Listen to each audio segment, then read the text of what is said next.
দলের প্রবীণ কর্মকর্তাদের সম্মাননা প্রদান করে প্রতিষ্ঠাতা দিবস পালন করল ভারতীয় জনতা পার্টি সোনাই মণ্ডল কমিটি।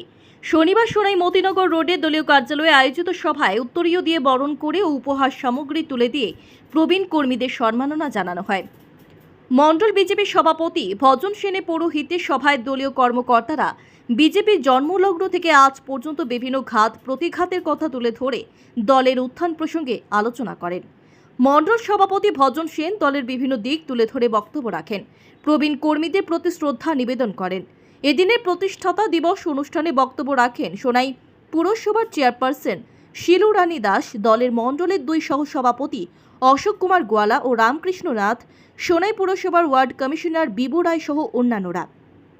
অনুষ্ঠান পরিচালনা করেন সোনাই পৌরসভার ওয়ার্ড কমিশনার তথা মণ্ডলের সম্পাদক দীপু কুমার দাস। এদিন দলের 44তম প্রতিষ্ঠাতা দিবসে 53 জন প্রবীণ কর্মীকে সংবর্ধনা জানানো হয়। Bureau report, daily Barak. ভারতীয় জনতা পার্টি যে দল, আমরা সামনে যারা আপনারা উপস্থিত হয়েছেন, একদিন আপনারা ছিলেন, সবাইকে আমার নমস্কার।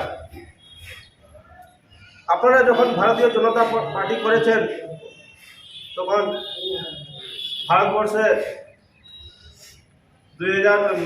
1980 ইংরেজি যখন ভারতীয় জনতা পার্টি প্রতিষ্ঠা হয়েছিল, তখন এই সংগঠন পুরা দেশে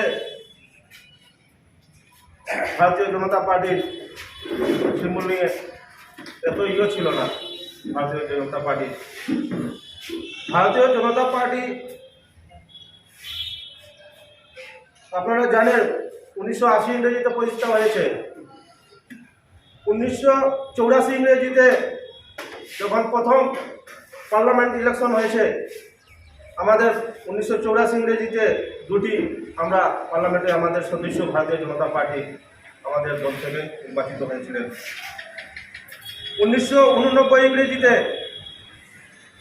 যখন ইলেকশন হয়েছে, পার্লামেন্ট ইলেকশন, আমাদের 85 জন সদস্য আমাদের পার্লামেন্টে আমরা ভারতীয় জনতা পার্টি দল থেকে দিয়েছি।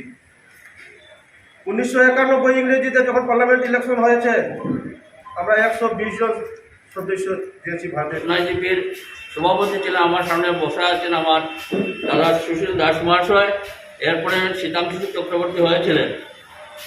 তো তারার মাধ্যমে আমি দল করে করে আজকে দলের সোনাই মণ্ডলের দায়িত্ব নিভাচ্ছি।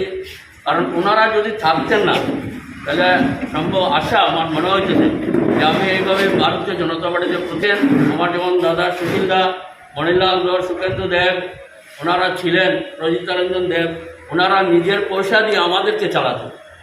যে বলেন তুমি যাও, তোমার গাড়ি ভাড়া দেওয়া হলো, তুমি ওই গ্রামে যাও। তারা এই আর্থিক দোয়ার করে আজকে এই সোনাই মণ্ডল প্রতিষ্ঠিত হয়েছে। তারা অনেক অবদান। আমরা যতদিন থাকবো, পুরানা যারা আছেন, আমার এরপরেও আমরা যারা আজকে যেমন আমার সভাপতি অনেক আছেন বয়সের ছোট, তারা এই জিনিসটার জন্য অনুসরণ করেন। তো আমি এখানে একটা আজকে তৈরি করেছি লিস্ট, যেটা আমাদের পুরানা, যেমন সোনাই মণ্ডলে অনেক, এখন আজকে রামনগর মণ্ডল হয়েছে, 53 জন কর্মকর্তা এখনও জীবিত আছে। এর মধ্যে অনেক মারা গেছেন।